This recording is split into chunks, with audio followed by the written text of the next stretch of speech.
परमेश्वर आपसे, मुझसे, हम सबसे बहुत प्यार करता है। Thank you Lord, thank you Jesus. Hallelujah, hallelujah, hallelujah. महान परमेश्वर, धन्यवाद यीशु, धन्यवाद यीशु। अपने मनों को तैयार कीजिए। आज निश्चित रूप से परमेश्वर आपसे बातचीत करना चाहता है। Thank you Lord, thank you Lord, thank you Lord. उसको महसूस कीजिए जब हमने आराधना की, आराधना के सिंहासन पर विराजमान होकर हमारा परमेश्वर आज हमारे बीच में है। उसका धन्यवाद कीजिए। Welcome you Lord, welcome you. Thank you Jesus. We worship you Lord, we worship you Lord. Thank you Lord, thank you Jesus. Hallelujah, hallelujah. महान परमेश्वर, अपने आप को तैयार कीजिए परमेश्वर के वचन। धन्यवाद यीशु, धन्यवाद यीशु, धन्यवाद यीशु।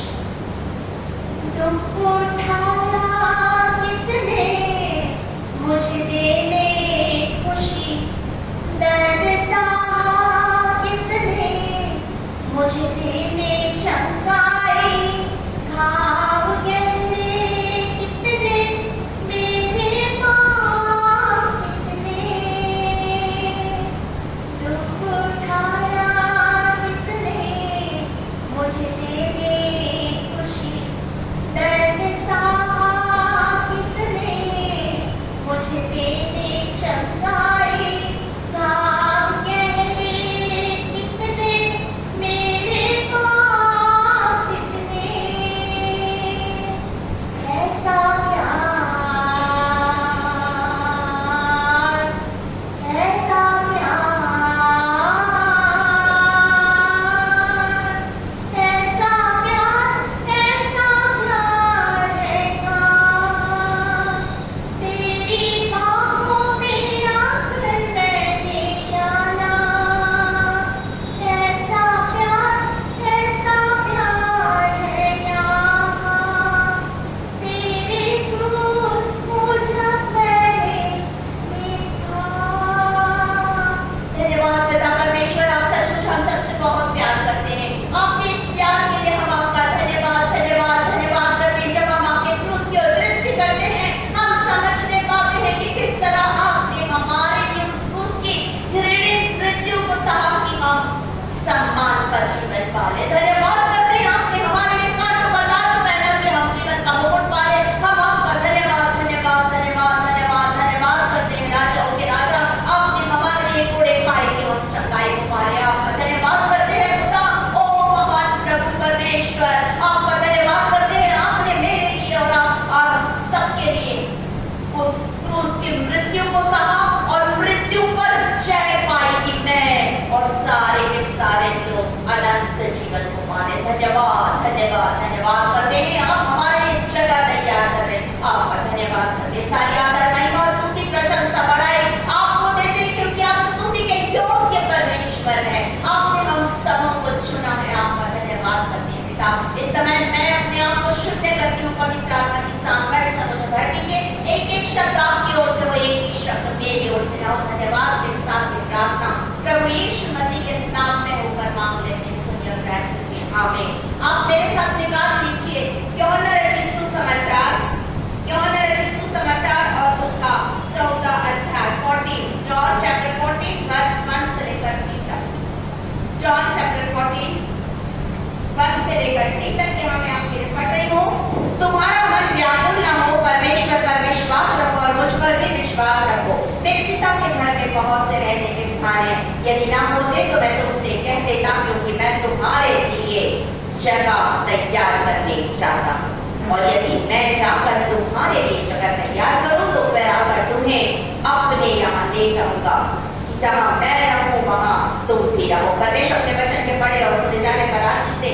जब हम इन वचनों को देखते हैं तो हम यहाँ पर कुछ बातों को पाते हैं। सबसे पहली चीज जो हमने यहाँ पर पाई है वो है तुम्हारा मन व्याकुल ना हो, परमेश्वर पर विश्वास रखो। अभी जब हम भजन संहिता की पुस्तक और उसके 42 चैप्टर को पढ़ रहे थे तो हमने उसमें भी पाया तुम्हारा मन व्याकुल ना हो, परंतु क्या करना है? परमेश्वर पर भरोसा रखना। व्याकुल किसका मन होता है?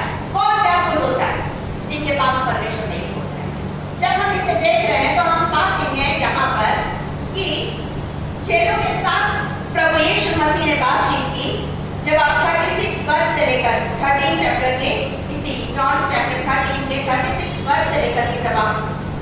31 तक पढ़ेंगे तो आप उसमें पाएंगे उसने बातचीत की, अपने चेहरों से और अपने जाने का मकसद बताया और उनका मन व्याकुल हो गया, व्याकुल हो गया। हम भी अपने प्रिय लोगों के बारे में सोचते हैं तो हमारा मन व्याकुल हो जाता है, दुख होता है हमें, हमारे लोग जब चले जाते हैं दुख होता है। लेकिन याद रखिएगा जो परिस्थिति आज आप देख रहे हैं चारों तरफ वो हमें बता रही है कि प्रभु यीशु मसीह का बहुत जल्द आगमन होने वाला है। इसलिए वो क्या कर रहा है, अपने लोगों को जमा करते जा रहा है, अपने लोगों को जमा करते जा रहा है। आपने वचन में पढ़ा है कि दो लोग चक्की पीसते रहे कि एक उठा लिया जाएगा और एक रह जाएगा। तो हमारा प्रभु इतना महान है कि किसी को छोड़ना नहीं चाहता है, इसलिए वो एक को ले गया ताकि दूसरा जब आए तो दूसरा भी चला जाए, छूटने ना पाया। यीशु मसीह का लहू बहुत अनमोल है, बहुमूल्य लहू है। उसने अपना लहू मेरे लिए और आपके लिए बहाया कि हम में से यहाँ कोई भी छूटे नहीं, परंतु हम सब प्रभु के पास, प्रभु के साथ जाए। तो यहाँ पर हम कुछ बातों को पाते हैं, हम यहाँ पर पाते हैं कि हमारा मन व्याकुल ना, व्याकुल तब होते हैं जब प्रभु की अनुपस्थिति मनुष्य की जिंदगी में रहती है। इसलिए तो वो बार बार कहता है डरो मत। और जब आप उत्पत्ति से लेकर प्रकाशित वाक्य तक पढ़ेंगे आप 365 बार एक ही शब्द पाएंगे डरो मत। और वो प्रतिदिन के लिए यदि आप डरते हैं किसी चीज से तो याद रखिएगा वो प्रतिदिन के लिए एक शब्द है डरो मत। हर दिन सुबह उठ के पढ़ लेना डरो मत और आप डरना छोड़ देंगे, डरना छोड़ देंगे। डर कहाँ से आया आपको पता है?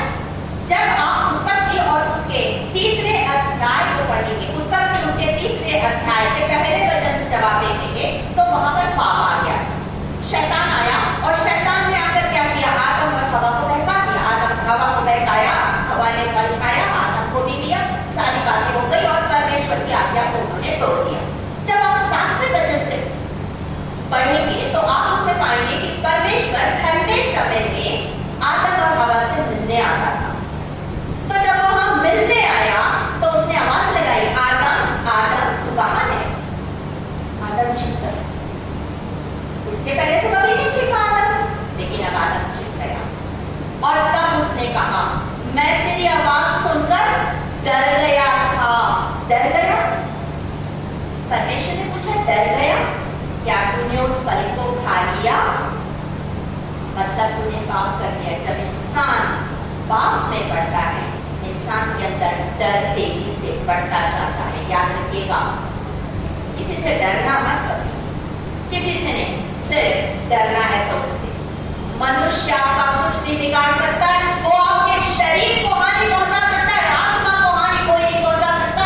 इसलिए डरना है तो परमेश्वर से डरो, परमेश्वर के भय में चलो, ना कि किसी मनुष्य के। और यहाँ पर जब वचन कह रहा है तुम्हारा मन व्याकुल ना हो तो इसका मतलब है कि परमेश्वर आपके साथ में, आप उस पर भरोसा रखिए और व्याकुल मत होइए। और आपके प्रियजन यहाँ से कभी नहीं गए हैं, वो अपने घर वापस लौट के गए हैं। वो उनका घर है जहाँ वो गए, वो अपने घर लौट कर गए हैं और आपको भी वहीं जाना है, मुझे और आपको वहीं जाना है। और हम अपने प्रिय लोगों से उसी स्थान पर आने वाले समय में मिलने वाले हैं। इसलिए जब यहाँ पर कहता है तुम्हारा मन व्याकुल ना हो तो हम देखते हैं एक बातों को। सबसे पहली चीज व्याकुल हमने देखा, व्याकुल वो होते हैं जिनके पास प्रभु नहीं होता है।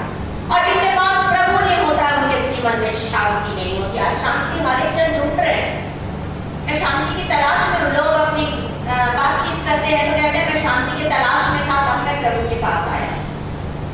हमारा प्रभु शांति दाता परमेश्वर है। वचन हमसे कहता है वो शांति का दाता है। तो जब वो हमारी जिंदगी में रहता है तो हमारी जिंदगी में शांति आती है।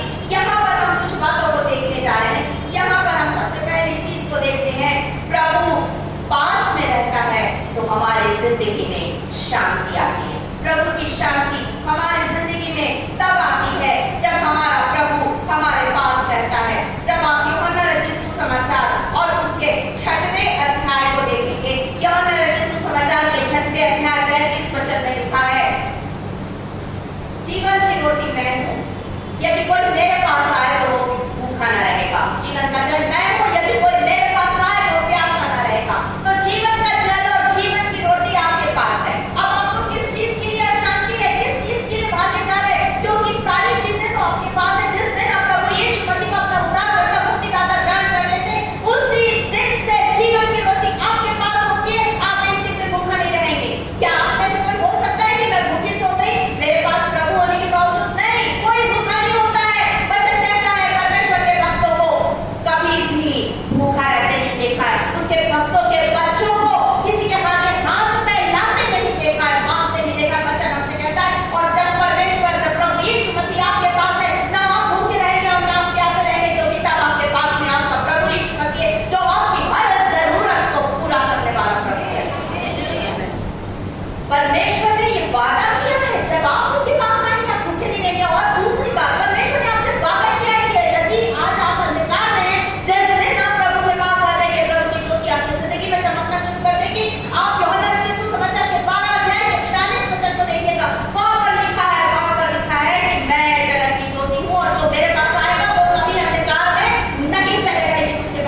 परमेश्वर ने अपनी नौकरी खोलकर भोजन खिलाता। आप उससे बढ़कर हैं, आपको उससे खूबसूरत रचना है, जिसके लिए उसने कहा बहुत अच्छा है। हर चीज को बनाकर उसने कहा अच्छा, लेकिन आपको बनाया उसने कहा बहुत अच्छा है। तो आपको उसकी एक सुंदर रचना है। आपके लिए क्या प्रभु छोड़ देगा? नहीं, प्रभु आपको कभी नहीं छोड़ेगा, परंतु वो हमेशा आपके साथ है। वो आपके साथ है, इसलिए आपके पास उसकी शांति है। तो पहली चीज हम देख रहे हैं, प्रभु के साथ रहना। जब आप प्रभु के साथ रहेंगे, आपकी जिंदगी में अद्भुत कृति करने वाला परमेश्वर आपकी हर कमी घटी को पूरा करेगा। आप संसार किसके पीछे भाग रहा है? आज संसार भाग रहा है कि किसी भी तरह ये कर ले और वो कर ले, पैसे जमा कर ले और जल्दी से अच्छी जगह चर्च मत जा बेटा, आज कल तेरा पेपर है, चर्च मत जा। क्यों? कल पेपर है ना, आज पढ़ाई कर। सुबह 6 बजे से उठ के क्या पढ़ाई शुरू कर दिया उसने? नहीं, वो आराम से बैठी है, आराम से बैठा है, लेकिन हम उसके पीछे पढ़ ले क्या बुद्धि करेगा? मतलब प्रभु उसके हाथ में सौंप दो, प्रभु ज्ञान देगा, प्रभु बुद्धि देगा, प्रभु के साथ आप विश्वास करेंगे। मैंने 6 विषय में एमए किया, 6 सब्जेक्ट में मैंने एमए किया और एक भी किताब मैंने नहीं खरीदी, कोई किताब नहीं खरीदी। मेरे पीछे से पड़े रहते थे, पढ़ाई नहीं करी, कैसे एमए करेगी? शादी हो चुकी थी। जब मेरी शादी हुई उस समय में बीए सेकंड ईयर में थी, जब मेरी शादी हुई उस वक्त, और उस वक्त मैं बीए सेकंड ईयर में थी और मैंने जब बीए फाइनल किया तो मैंने सोचा कि हो गया, बस क्या करना, शादी ब्याह हो गया, आराम से खाना बनाओ, मस्त घर में रहो। तब मुझे नहीं मालूम था कि मुझे बोला जाएगा कि पढ़ो आगे, और मेरे हस्बैंड ने कहा कि एमए कर लो। चलो ठीक है, एक विषय में कर लेते। सोशियोलॉजी में कर लिया, पब्लिक एडमिनिस्ट्रेशन में कर लिया, फिर उसके बाद हिस्ट्री में भी कर लिया, हिंदी में भी कर लिया, इंग्लिश में भी कर लिया, पॉलिटिकल साइंस में भी कर लिया। लेकिन कैसे किया? ना कोई किताब, ना कुछ। एग्जाम के बारे में जब उसका आधा घंटे, उसके पहले हम फॉर्म भरते थे, प्रवेश पत्र लेने जाते थे, और जब प्रवेश पत्र लेने जाते थे तो मुझे आज भी याद है, सेक्टर 6 में एक दुकान थी, तिवारी बुक स्टॉल, वहां से हम सिलेबस लेते थे। तब तक सिलेबस का पता नहीं है, प्रवेश पत्र लेके एग्जाम कब से मालूम हो गया, 10 दिन में एग्जाम शुरू होने वाला है, सब कुछ पता चल गया। सिलेबस लेकर मैं रात में सिलेबस लेके बैठ गई थी, हर यूनिट से एक क्वेश्चन छाड़ती थी। आप लोग ऐसा मत करना जवानों, बाकायदा ईमानदारी से पढ़ना, मेरी बात अलग है। तो उसके बाद में मैं एग्जाम देती थी और एक भी बार मैं फेल नहीं हुई। आप विश्वास नहीं करेंगे, मैंने 6 विषय में कर लिया, सिर्फ 2 दिन की पढ़ाई में। पढ़ती थी, इनको सुनाती रहती थी, सोती जाते थे, मैं बोलती रहती थी, ये पढ़ी हुई, ये आज भी आदत है। और उसके बाद ऐसे कर दिया। उसने मुझे ज्ञान दिया, उसने मुझे बुद्धि दी, तब जब मैंने अपना जीवन उसके हाथ में सौंपा। आप अपना जीवन उसके हाथ में सौंप दीजिए, आपको किसी चीज की घटी नहीं होगी, न भोजन की, न वस्तु की, न पहनने के वस्त्र की, और न ही ज्ञान और बुद्धि की। वो ज्ञान और बुद्धि का देने वाला है। इसके बारे में मैं कुछ नहीं जानती थी, मुझे कुछ नहीं मालूम था। जब मैं खड़ी होती हूँ अपने आप को शून्य करके उसके हाथ में लेती हूँ, बोलती प्रभु जो मुझे वचन देना मुझे दे दे, वो मुझे वचन दे देता और मैं बोल देती। ये परमेश्वर है, जब आप उसके हाथ में सौंप देंगे, वो आपकी जिंदगी में अद्भुत काम करेगा। जवानों, अपना जीवन इसी समय प्रभु के हाथ में सौंप दो। वो आज आपको ढूंढ रहा है कि आपको पवित्र आत्मा का अभिषेक, आज आपको वो पवित्र आत्मा के अभिषेक से भरना चाहता है। अपना जीवन उसके हाथ में दे दीजिए। व्याकुल मत होइए, पैसे के पीछे मत भागिए, जॉब के पीछे मत भागिए, जॉब और पैसे को अपने पीछे आने दीजिए। वचन कहता है पहले उसके राज्य और धर्म की खोज करो, ये सारी चीजें तुम्हें मिल जाएगी। तो पहले उसके धर्म और राज्य की खोज कर लीजिए, पहले प्रभु के पास आ जाइए। आप यहोशू को जानते हैं, जवानों के लिए ये बात कह रही हूँ। यहोशू के बारे में आप जानते हैं, जब आप निर्गमन उसके 33 अध्याय के 11 वचन को पढ़ेंगे, उसमें लिखा है मूसा मिलाप वाले तंबू से बाहर निकल जाता था परमेश्वर की उपस्थिति से, लेकिन यहोशू वही रहता था, जिसका परिणाम क्या हुआ? गिनती उसके 27 अध्याय 18 वचन में लिखा है, परमेश्वर मूसा से कहता है इसके ऊपर हाथ रख, इसके ऊपर हाथ रख, क्योंकि इसमें मेरा आत्मा वास करता है। जब आप प्रभु के नजदीकी में रहेंगे, जब आप प्रभु के पास रहेंगे, प्रभु का आत्मा आपके अंदर में वास करेगा। क्यों?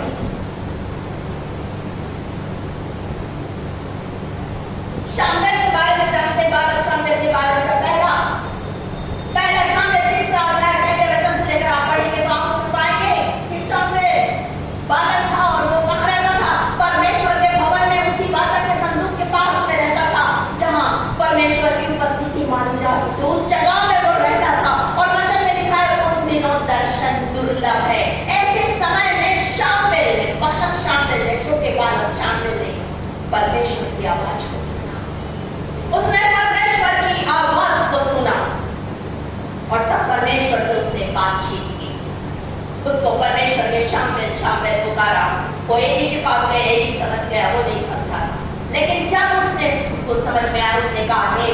प्रभु तेरा दास बोल, तेरा दास सुनता है। और तब परमेश्वर ने उसे दर्शन दिया, तब परमेश्वर ने उसे दर्शन दिया और उसे बातचीत की और क्या बन गया? वो एक नबी बन गया। यहोशू क्या बन गया? एक महान सेवक बन गया। आपको उसकी आवाज को सुनना है, तब सुनेंगे जब आप उसके पास बैठेंगे, जब आप उसके पास रहेंगे तब उसकी आवाज को सुनेंगे। और यहाँ पर हम इन्हीं बात को पाने, तब आप व्याकुल नहीं होंगे, क्योंकि तब आपका प्रभु आपके लिए, आपके पास मैं ना डरांगा, विश्वास करांगा, मैं ना डरांगा, विश्वास करांगा। क्यों विश्वास करना है? यीशु का सिपाही हूँ, जरूर लड़ूंगा, जरूर लड़ेंगे आप। प्रभु यीशु मसीह के चुने हुए लोग हैं। व्याकुल मत होइए, परंतु आनंदित होइए, आनंदित होइए। प्रभु आपके साथ है, प्रभु आपके पास है। हम दूसरी बात को यहाँ देखते हैं, परमेश्वर के वचन पर चलना। आपको परमेश्वर के वचन पर चला, जब आप चलेंगे व्याकुल नहीं होंगे, परंतु परमेश्वर के वचन के अनुसार चलने वाले बन जाएंगे। भजन संहिता की पुस्तक उसका 119 अध्याय, भजन संहिता की पुस्तक उसका 119 अध्याय वचन 165 166 एंड 167 को पढ़िए, जिसको मिल जाए जल्दी से पढ़िए। तेरी व्यवस्था से प्रीति रखने वालों को बड़ी शांति होती है और उनको कुछ भी ठोकर नहीं लगती। हे यहोवा, मैं तुझसे उद्धार पाने की आशा रखता हूँ और तेरी आज्ञाओं पर चलता आया हूँ। मैं तेरी चितौनियों को जी से मानता हूँ और उनसे बहुत प्रीति रखता आया हूँ। परमेश्वर के वचन पर आज में धन्यवाद बहन। तो हम यहाँ देख रहे हैं, जो परमेश्वर की व्यवस्था पर चलता है वो शांति पाता है, जो परमेश्वर की नजदीकी में रहता है वो शांति पाता है, व्याकुल नहीं होता। और जो परमेश्वर के वचन पर चलता है, उसके वचन को मानता है और उसके वचन को अपनी जिंदगी में आत्मसात कर लेता है, उसके जीवन में अशांति नहीं परंतु शांति है। क्या परमेश्वर चाहता है कि आप उसके वचन को माने, न सिर्फ सुनने वाले परंतु उस पर चलने वाले भी बन जाए। सिर्फ पढ़ने वाले, सुनने वाले नहीं, पर वचन पर चलने वाले बन जाए। आप सबने बहुत से, मैंने भी बहुत से वक्ता आए, बहुत से लोगों के बारे में मैंने सुना, बहुत से लोग आए अपनी लाइफ में। मैंने जब से शादी होकर आई इस परिवार में, मैं रोहन कैथलिक परिवार की थी, लेकिन जब से मैं शादी होकर आई उस दिन से मैंने कईयों को सुना। बहुत से बड़े बड़े प्रचारक आए, सबको सुनते थे इधर से और निकाल देते थे इधर से, कभी दिल तक नहीं पहुंचाया। लेकिन जिस दिन प्रभु ने मुझे चुना, उसका वचन मेरे दिल की गहराइयों में पहुंच गया।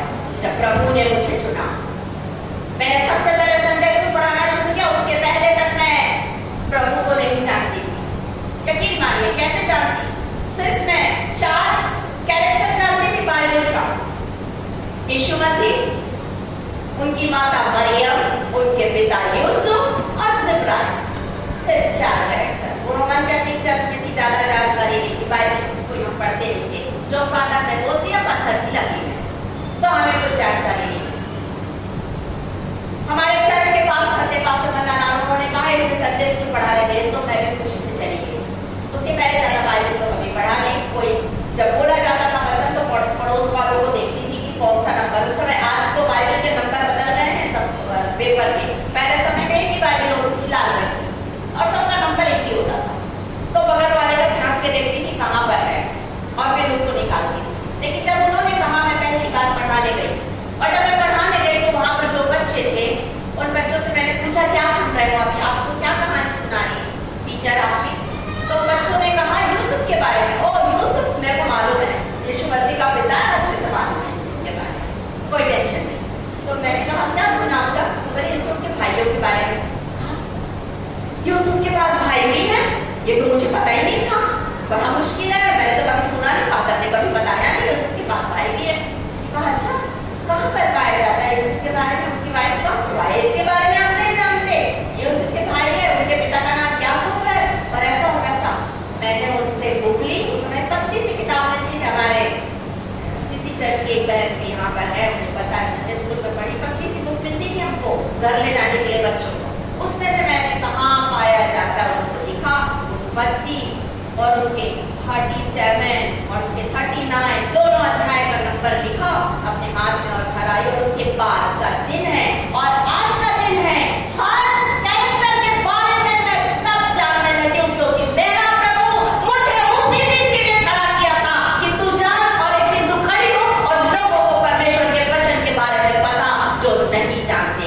यूसुफ के बारे में आज आंख बंद करके बोलने को तो मैं हर चीज के बारे में बता सकती हूँ। क्यों? रात और दिन एक हफ्ता मैंने यूसुफ के बारे में इतनी पढ़ाई की कि उसकी कोई वो नहीं। और उसके बाद जब मैं गई, आनंद से भर के गई और यूसुफ के बारे में बताया, और उस दिन से मैंने वचन को पढ़ना शुरू किया, वचन को अपने दिल में रखना उसी दिन शुरू किया जब मैंने यूसुफ के बारे में जाना। आज आपसे कह रही हूँ, जब आपकी जिंदगी में प्रभु आ जाएगा, यकीन मानिए उसकी शांति आपकी जिंदगी में आ जाएगी। किसी भी चीज को लेकर व्याकुल नहीं होंगे, डरेंगे नहीं, परेशान नहीं होंगे। हम क्या खाएंगे, क्या पिएंगे, कहाँ रहेंगे, कभी परेशान नहीं होंगे। जब तक प्रभु मेरी जिंदगी में नहीं था, उस वक्त मेरे ससुर रिटायर होने वाले थे और हमें उस घर को छोड़ना था। और तब मेरे हमारे पड़ोस में रहने वाले परिवार ने कहा, बहुत बड़ी गलती किया, मेरे हस्बैंड का नाम लेकर कहा, उसने बहुत बड़ी गलती किया कि तुमसे शादी किया। अगर किसी नर्स से शादी करता तो ये घर बीएससी का मकान मिल जाता। मुझे भी बड़ा अजीब लगा, हाँ यार बहुत बड़ी गलती हो गई। मैं उस समय छोटी थी, 18-19 साल की थी, सिर्फ शादी हुई तो मैं 18 साल की थी, अपने परिवार में शादी होकर आई हूँ। मैं भी सोचने लगी, मैंने इनको पूछा, पापा रिटायर हो जाएंगे, हम कहाँ जाएंगे, हमारे पास तो घर नहीं है। एक ही जवाब मिला, पेड़ के नीचे नहीं रखूंगा। बस हो गया। उस दिन से मैंने प्रभु के साथ साथ परिवार पर भी भरोसा किया। मेरा परिवार मुझसे बहुत प्यारा। आज जो मैं यहाँ खड़ी हूँ, उसके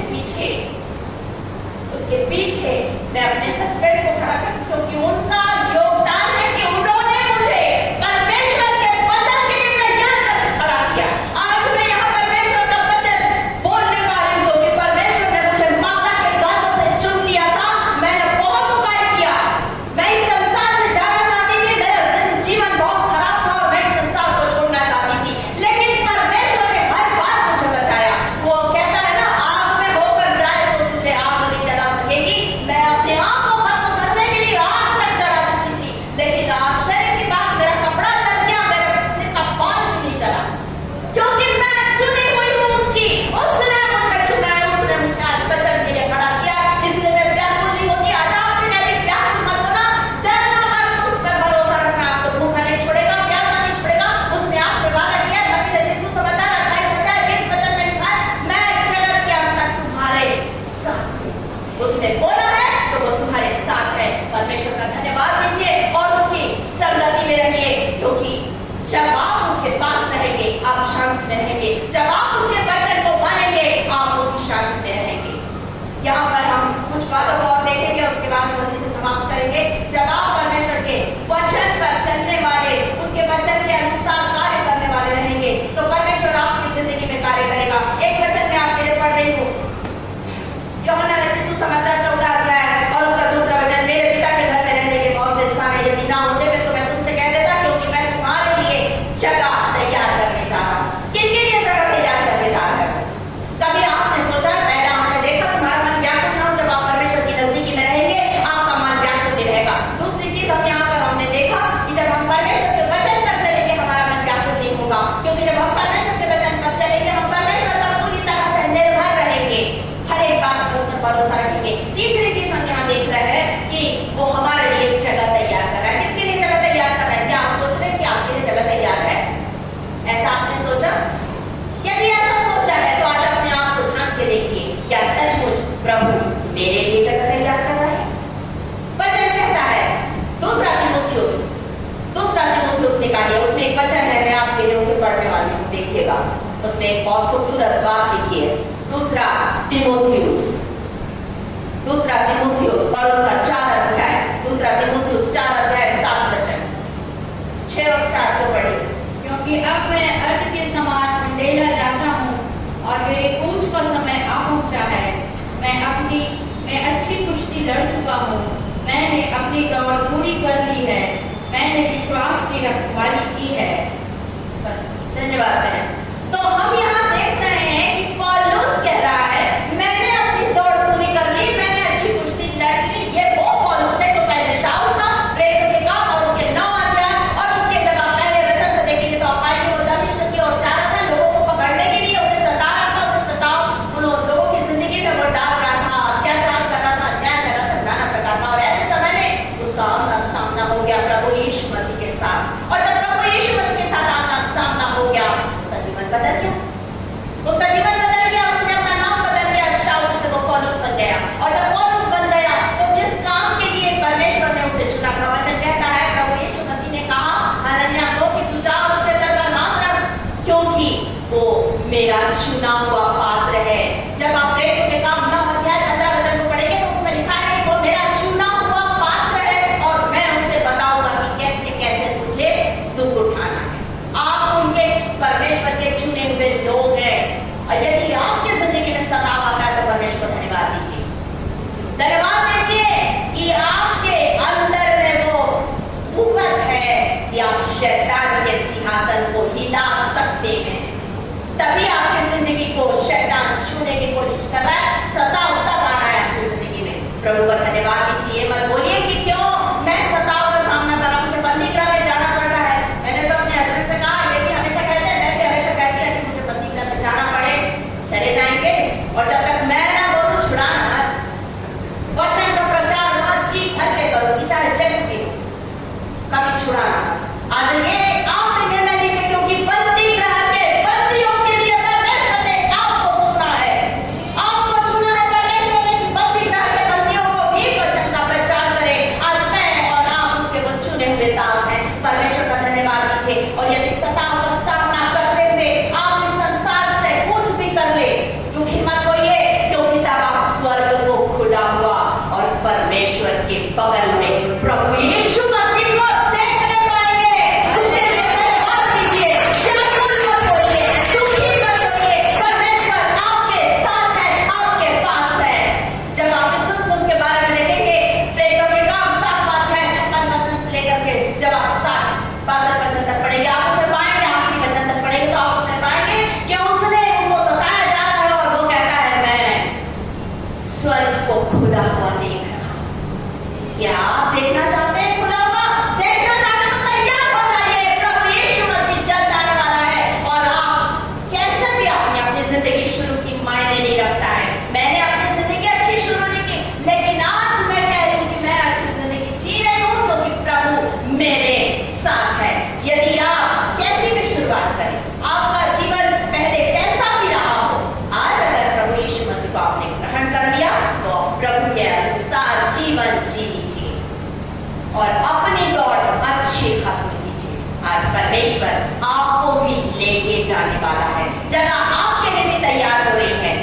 यदि आप वहां जाना चाहते हैं तो परमेश्वर के साथ चलना सीखिए, तभी आपको वो स्वर्ग की ओर लेके जाएगा। उत्पत्ति और उसके 5वें अध्याय के 24 वचन पढ़ेंगे, आप उसे पाएंगे, हनोक परमेश्वर के साथ साथ चलता रहा, चलते चलते लोप हो गया, स्वर्ग में उठा लिया गया। जब आप परमेश्वर के साथ चलेंगे, यकीन मानिए वो आपको सीधे स्वर्ग में लेके जाएगा, वो आपको सीधे स्वर्ग में लेके जाएगा। यदि आप प्रभु के साथ चलना चाहते हैं, व्याकुल मत होइए, परमेश्वर का धन्यवाद दीजिए।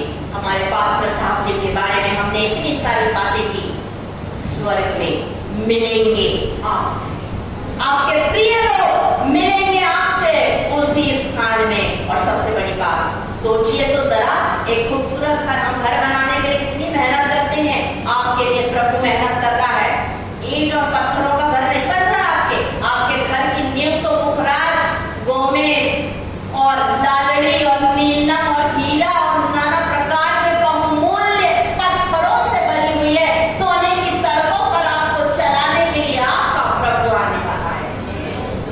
तैयार हो जाइए उसके लिए, अच्छी कुश्ती लड़िए, अच्छी दौड़ पूरी कीजिए और बोलिए प्रभु मैं तैयार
धन्यवाद धन्यवाद धन्यवाद धन्यवाद